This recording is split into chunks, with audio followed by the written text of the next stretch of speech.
Nosso Deus e nosso Pai, nós estamos aqui neste momento, dando sequência, Senhor, à pregação da Tua palavra, ministrando, Senhor, o Teu Evangelho, levando até os confins da terra e aqueles a quem o Senhor direcionar esta palavra. Eu quero, em nome de Jesus de Nazaré, profetizar, Senhor, que esta palavra chegue, que esta palavra alcance, que esta palavra traga bênção, que esta palavra traga libertação, que haja um romper, que haja, Senhor, uma manifestação da Tua graça, que haja uma manifestação do Teu amor, da Tua plenitude, Senhor, que ele chegue até pessoas e que elas possam romper, que elas possam se desvencilhar, que elas possam, Senhor, em nome de Jesus de Nazaré, ser alcançado pela graça, ser alcançado pelo poder, ser alcançado pela cura, ser alcançado pela libertação e que nada, Senhor, nada possa impedir. Senhor, eu profetizo um romper, que o anjo vá na frente, que a graça vá na frente, que o poder do Senhor vá na frente e chegue, Senhor, até vidas, chegue até pessoas, chegue até lares, Senhor, desde os lares mais humildes até, Senhor, aquelas pessoas que estão alcançando sucesso na vida, mas precisam da Tua salvação, precisam da Tua graça, precisam do Teu perdão. Chegue, e que nada, Senhor, possa impedir o vento do Teu Espírito levar esta palavra que traga resposta, que traga livramento, que traga consolo, que traga paz. Receba. Você que está comigo aí, receba. Você que está na fé, receba. Seja poderosamente, nesta tarde abençoada que estamos aqui, na presença do Senhor. Amém? Graças a Deus estamos aqui. Mais esta sexta-feira que Deus tem movido o nosso coração para trabalharmos com esse projeto da hora nona. E eu tenho certeza que vai ser uma bênção. Eu trabalhei muito à tarde e muitas pessoas vinham para buscar a bênção. Mas agora Deus preparou esta ferramenta que a gente pode ir até as pessoas, mesmo as pessoas que estão longe, as pessoas que estão perto e as pessoas que certamente o Senhor desejar abençoar, será alcançada por esta palavra. Eu quero dizer para você que Pedro, na hora nona, ele subiu para orar junto com a igreja e também ministrar a graça e a maravilha do Senhor. E foi bênção quando ele disse para aquele coxo: não tenho prata, não tenho ouro, mas o que eu tenho te dou, levanta e anda em nome de Jesus. Quero dizer para você que Pedro já não está mais entre nós, mas a graça do Senhor, a bondade do Senhor, a misericórdia do Senhor, ela ainda está entre nós. Eu creio, eu recebo isso. Eu quero dizer para todos que nós vamos, nessa tarde de bênção aqui, nós vamos ainda trazer 3 fortes posicionamentos que vai colocar você em vantagem diante da luta. 3 posicionamentos que vai deixar você um passo à frente da sua batalha, da sua jornada, daquilo que você precisa, daquilo que você almeja, do dia a dia, no trabalho, na família. E nós vamos ainda ir fazer um clamor, uma intercessão, e tudo que tiver no mundo espiritual bloqueando a sua vida, bloqueando sua família, bloqueando seus negócios, tenha fé, tenha certeza que não vai deixar de chegar aos ouvidos do Senhor. Tenha certeza. Porque como Samuel podemos dizer: longe de mim esteja deixar de orar por vós. Meus irmãos, quero dizer para todos que o Senhor disse assim na sua palavra: aonde 2 ou 3 pessoas estiverem reunidas no meu nome, ali eu se farei presente no meio deles. Eu vou dar só um pitaco, um início para vocês verem como que é forte a manifestação do poder de Deus quando ela trabalha. Eu estava trabalhando numa igreja à tarde e tinha uma divulgação naquela época, de uma rádio, e entrou uma senhorinha com uma netinha assim também de 7, 8 anos, pela primeira vez. E ela entrou, sentou no banco e ficou assistindo o trabalho. E como nós vamos fazer aqui, como nós fazíamos lá, nós oramos, intercedendo pelas pessoas, apresentando os problemas diante de Deus.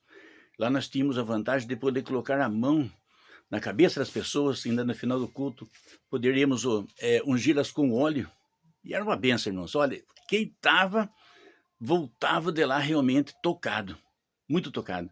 Tinha dia que nós estávamos orando lá, tinha pessoas, irmãos, que estavam trabalhando no comércio em volta, saía do comércio, falava: nós viemos aqui para receber oração antes que acabe o culto, pelo menos uma oração nós precisamos receber. de tal forma, meus irmãos, que o impacto do Espírito Santo tocando e movendo as pessoas. Mas essa senhorinha que eu vou falar aqui, eu quero falar para vocês, porque eu preciso dividir com vocês não apenas uma palavra, não apenas uma conversa, não apenas, sabe, um diálogo, mas também o resultado. Sabe por quê? Porque o livro de Atos dos Apóstolos, ele dizia, e o Espírito Santo confirmava, através dos apóstolos, através dos discípulos, com sinais e prodígios. E eu acredito que uma igreja, meus irmãos, ela precisa ter sinais e prodígios. Quando uma igreja está contente com o pastor, quando uma igreja está contente com o ministério, quando uma igreja está contente com os membros, quando ele está aceitando o louvor, a oração, a entrega, irmãos, ele devolve com resposta, com curas, com libertação, batismo do Espírito Santo. As pessoas encontram força para abandonar o pecado. É por isso que é preciso todos nós orarmos e se esforçarmos para que Deus levante pastores, homens e mulheres de Deus, não somente com conhecimento, não somente com diploma, não somente com tempo de crente, mas levante com a presença de um Espírito Santo aprovando o ministério que as pessoas estão fazendo. Porque se o Espírito Santo aprovar, irmãos, olhe, não tem o que segura. Não tem o que segura. Você vê que Pedro tentaram prender ele, mas a igreja orando não segurou. Eu quero contar para vocês esse testemunho que aconteceu, que é muito forte, que eu acredito também que foi uma bênção que Deus deu para mim, que eu me senti muito assim, realizado, que eu me esforcei muito para fazer o trabalho. É como se eu dissesse assim, ó, você está fazendo a sua parte, eu estou abençoando vocês com a minha parte. E aquela mulher veio, e depois que acabou o culto, ela falou, pastor, eu queria que os senhores orassem, meu favor, porque eu estou com um problema muito triste, sabe? Eu moro com a minha filha, porque já da minha idade, e essa minha neta tá netinha de outro filho, que não deu certo o casamento, ele não tem que deixar a menina, acaba deixando comigo. Só que como eu fico com a minha neta na casa da minha filha, o meu genro já acabou implicando. Que ele falou, olha, a gente tem um pouquinho de paciência com a sua mãe, a gente está tentando, mas agora tem que pegar a neta de um outro irmão, fica tudo aqui na casa, fica complicado, fica pesado. Então, ele muitas vezes chamava a atenção da minha netinha, eu ficava tão triste. Eu queria que o senhor orasse nesse sentido. Eu falei, vamos apresentar, porque se o nosso Deus nos reuniu aqui certamente tem resposta. Se ele entender que a bênção é para você hoje, é agora, se ele entender que a sua causa é justa, se ele entender que o momento de livramento, nada, olhe bem, preste atenção, tome posse, vai dando glória a Deus, que Deus já está falando, nada pode impedir o agir de Deus na vida do homem, na vida da mulher. Nada pode impedir a resposta de Deus. Também posso disso, porque isso aí é para hoje, hein? A bênção foi daquele dia, mas isso é para hoje. Nada pode impedir o dedo de Deus do agir. E nós oramos, apresentamos diante de Deus, irmão. Você acredita que aquela mulher voltou para casa, pegou o ônibus, e depois ela contou o testemunho. Na outra quarta-feira, ela veio contar o testemunho. Que ela pegou o ônibus, voltou para casa, e ela passou num lugar com o ônibus, e viu uma placa assim numa casa, aluga-se. Meu Deus, né? Ela falou, vamos ver quanto custa esse aluguel. E na época, quando ela foi ver o aluguel, ficava em torno de mais ou menos de R$1.200. Ela falou para o dono, infelizmente não posso pagar. O dono falou, quanto que a senhora pode pagar? Quanto que a senhora pode pagar? Estou dando testemunho, irmã, porque ela falou para mim, não é uma coisa que eu iria ter a coragem de aumentar nem diminuir aqui. Eu acredito que vocês podem tomar posse que é possível isso. Quanto que você pode pagar? E ela falou assim, olha, o máximo que eu podia pagar é R$500, porque sou aposentada. Aí o proprietário pensou bem e falou, deixa o telefone aqui, vou pensar. E quando ela chegou na casa dela, o telefone tocou. O dono da casa falou, olha, eu vou deixar por R$500 a casa para a senhora. Nossa, ela chegou em casa e falou assim, olha, R$500 acho que eu vou morar com a netinha, lá fico mais sossegado lá. Sabe o que aconteceu? Ela tinha mais 2 ou 3 filhos, quando viram o impacto do mover de Deus, eu fui na igreja, o pastor orou, e peguei o ônibus e vi o aluguel da casa, vivi 200 para 500. Os irmãos juntaram e falaram, nossa mãe fez tanto por nós, né? Nossa mãe investiu tanto em nós, tempo, noite de sono. Quer saber uma coisa? Vamos juntar e vamos pagar esse R$500 para ela. E vamos pagar essa água e luz para ela. Irmãos, aí os irmãos juntaram e falaram, mãe, não se preocupe, que o R$500 a gente vai pagar. A água e luz a gente vai pagar. E nós vamos arrumar umas coisinhas para a senhora acomodar lá na casa, né? E ela voltou na outra quarta-feira, rendendo graça. Ela falou: olha, pastor, bendita a hora que eu ouvi o convite para ouvir a sua palavra, para receber oração. Então eu quero dizer para você, já vou dando esse crédito. Não pense que o milagre é para o tempo de Jesus. Não pense que o milagre é só para os tempos passados. O milagre é para agora. Eu vou ler um texto na palavra de Deus, que nós vamos já trazer o primeiro posicionamento, que eu tenho certeza que você vai levar para a sua vida e vai ser forte, vai ser um desbloqueio, vai ser um mover. Então, quero ler com vocês aqui, no Evangelho de São Mateus, capítulo 4, versículo 18, onde ele diz aqui: e Jesus, andando junto ao mar da Galileia, viu dois irmãos, Simão chamado Pedro e André, e seu irmão, que lançavam a rede ao mar, porque eram pescadores. E disse-lhes: vinde após mim, e vos farei pescadores de homens. Meus irmãos, vou fazer um pequeno contexto aqui, para que vocês vejam que muitas vezes você está vivendo um problema agora difícil, desemprego, conflito no lar, divórcio, fragilidade, doenças, dívidas. E muitas vezes parece que o mundo parou para você. Parece que o mundo vira para todo mundo. E no seu caso parece que o mundo parou. É isso que acontece muito quando a gente vai conversar com as pessoas, quando a gente ministra pessoalmente para as pessoas. Ela se sente totalmente, irmãos, esvaziada. Porque parece que os olhos dela estão voltados apenas para aquilo que não deu certo, aquilo que não prosperou. E elas parecem que se sentem anuladas, abandonadas.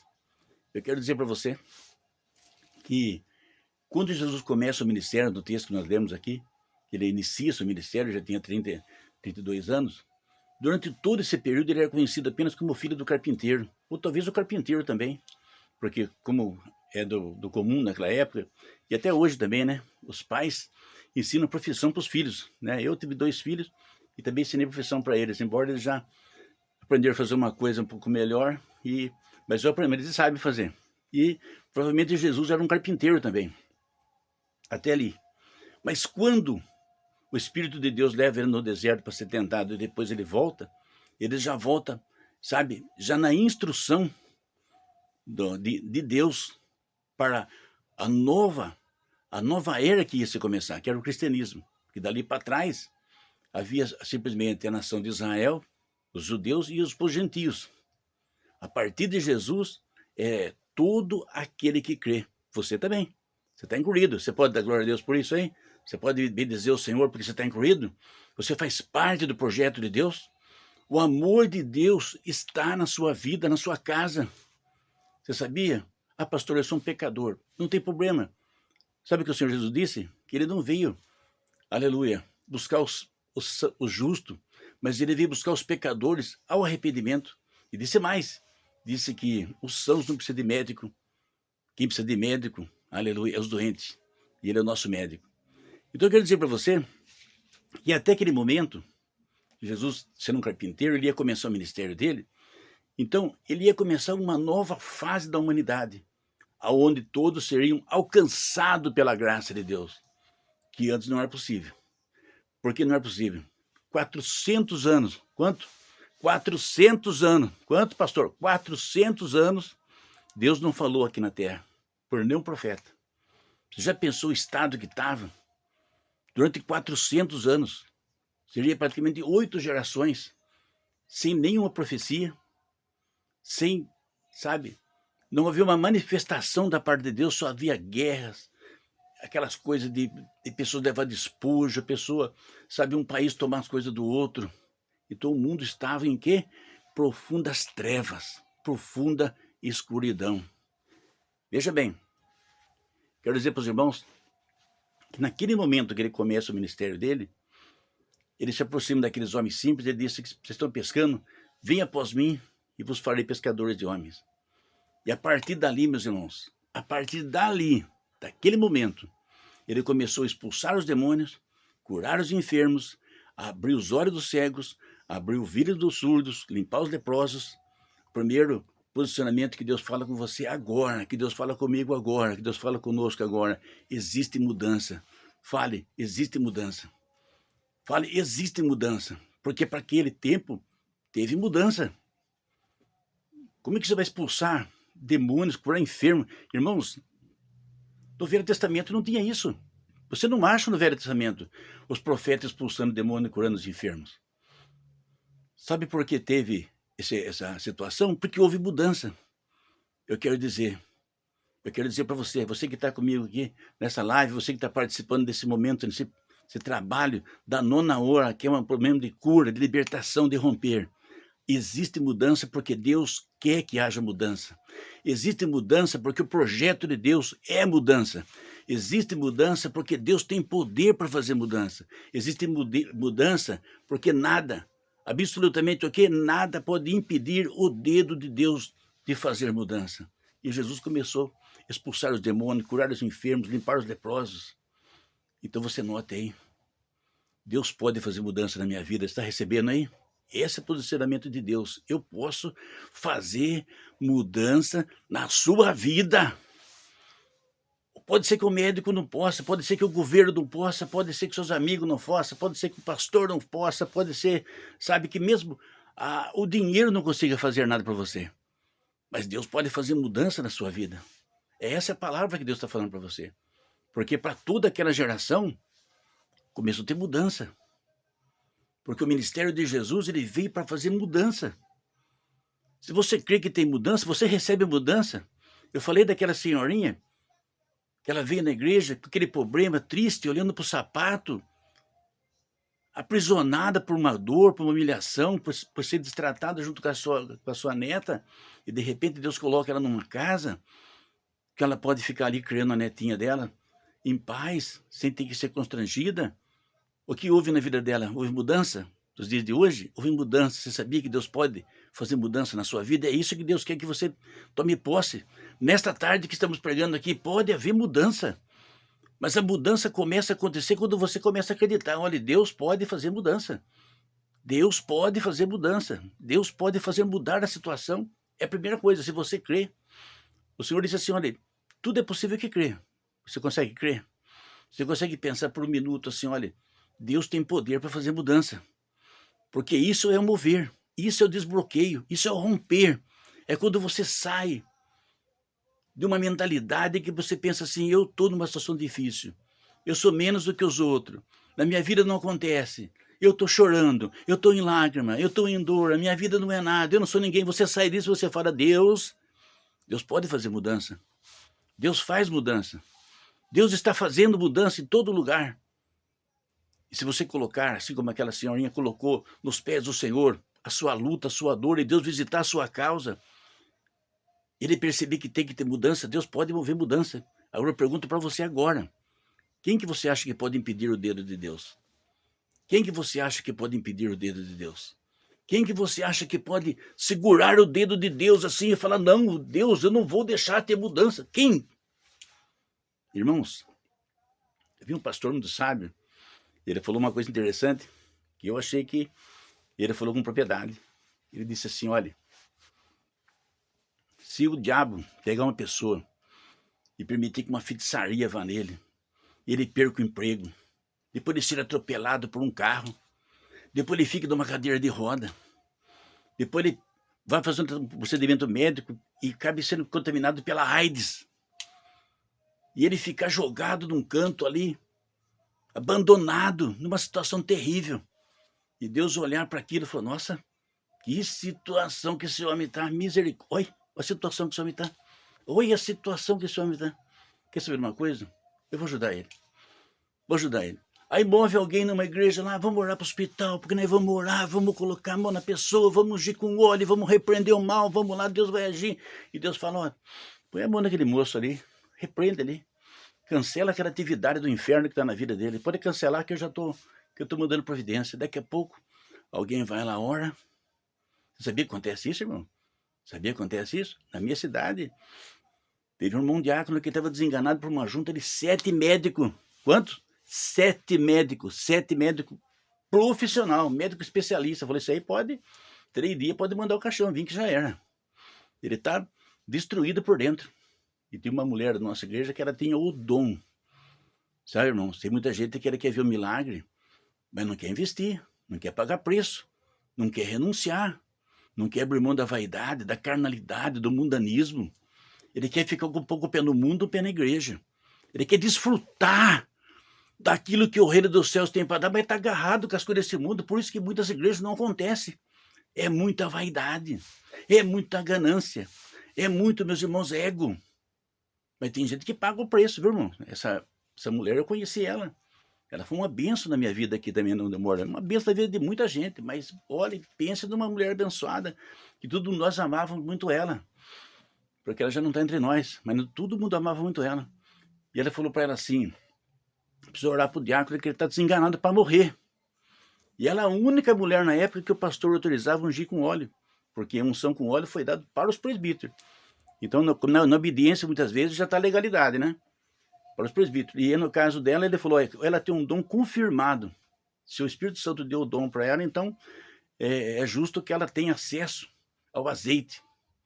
E essa mulher foi lá no hospital, ela ungiu até onde ela pôde, depois levou mais alguns presbíteros e ungiram todo o corpo daquele moço. Quando foi no outro dia cedo, sabe o que aconteceu? Aquele moço levantou 6 horas da manhã, foi sozinho no banheiro. Depois, quando ele voltou, a enfermeira falou, nossa, como que você levantou? Faz 15 dias que está de cama. Eu falei, não sei. Eu não sei como eu levantei, sei que eu estou de pé.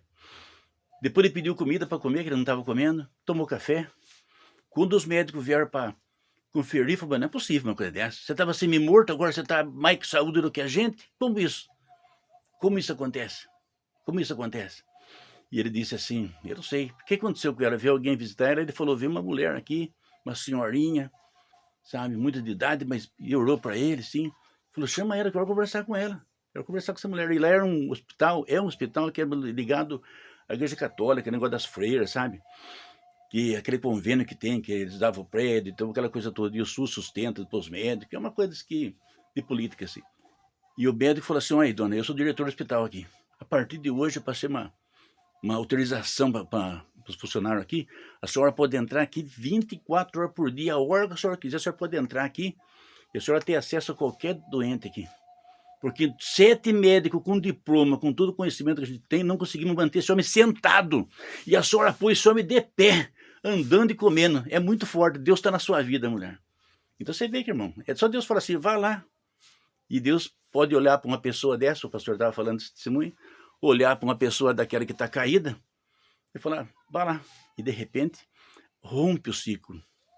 Sai demônio que foi mandado, sai feitiçaria que foi mandado, sai paralisia do corpo, sai inanismo, saia tédio, saia angústia, saia dor, saia, abandone esse corpo. Sabe o que acontece, irmão? Aquele homem no outro dia tá bom. Sabe por quê? Porque nada pode deter o dedo de Deus. Mas se Deus também cancelar, está cancelado. Você está entendendo? Então, meus irmãos, veja o que ouvinte que nós estamos falando aqui. Que a mudança vem através de uma palavra que venha da parte de Deus. Esse é o primeiro posicionamento que Deus mandou falar para você. Não pegue aquilo que te aflige, aquilo que te aperta, que te oprime, não põe em primeiro lugar. Ponha o mover de Deus em primeiro lugar. Segundo, quando começa o ministério, ele começou a andar, e onde ele andava começou a juntar aquela multidão para ser curada, para ser transformada, para ser liberto. O segundo posicionamento que Deus manda trazer para todos nós que estamos nessa tarde da nona hora. Irmãos, é preciso ir de encontro com o mover de Deus. Não basta simplesmente nós pensarmos assim, eu quero, eu preciso, eu estou nessa situação, eu tenho que ir de encontro.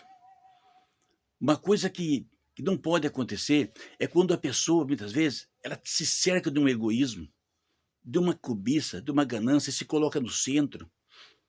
E ela quer que o mundo, sabe, vire em volta dela. O mundo age em volta dela. Deus quer que você quebre esse padrão de vida. E você vá de encontro. E você procura onde está a bênção. E você vá atrás do resultado. Nossa, pastor, eu sou muito tímido. O que você quer? A timidez ou a bênção? Você quer a timidez ou quer a bênção? Ai, pastor, eu não tenho carro. Vai a pé. Vai de bicicleta. Aonde que a bênção está? Tem alguém orando ali? Tem alguém consagrando a vida ali? Tem alguém ungindo com óleo ali? Ai, pastor, eu não tenho vergonha de ficar no meio dos crentes. O que você quer? A vergonha ou a bênção? Você quer a vergonha ou o livramento? Porque uma grande multidão, eles saíam de suas casas, abandonavam o seu conforto, abandonavam aquela situação e iam de encontro. Endemoniados, perturbados, doentes mentais, pessoas de toda espécie. Então, o segundo posicionamento que Deus está dando para você, vá de encontro. Vá de encontro com o seu milagre. Tome posse daquilo que Deus tem colocado. Muitas vezes Deus colocou alguma coisa na mão de alguém e você precisa até lá para receber.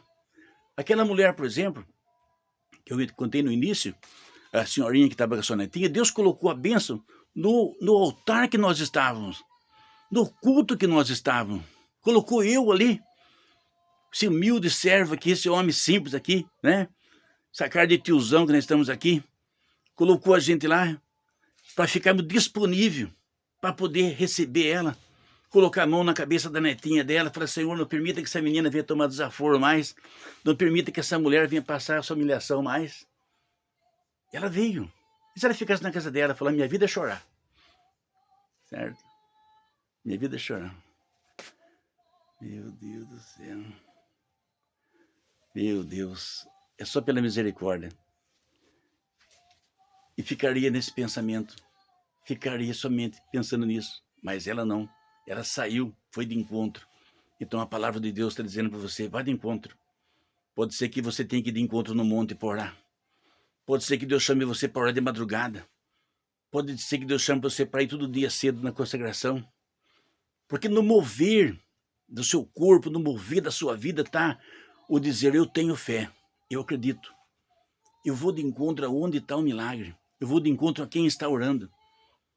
Eu vou sair dessa situação que eu estou e vou de encontro. Porque a multidão vinha de encontro. E Jesus colocava a mão e ia repreendendo. E os apóstolos colocavam a mão e ia repreendendo.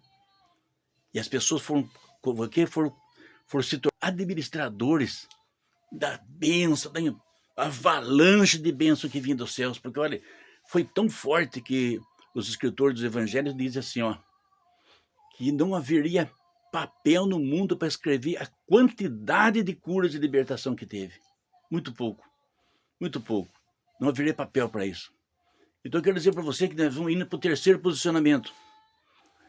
Aquelas pessoas começaram a se aglomerar e começaram a ver e começaram, sabe, ser testemunhas daquilo que estava acontecendo. Agora chegou a cereja.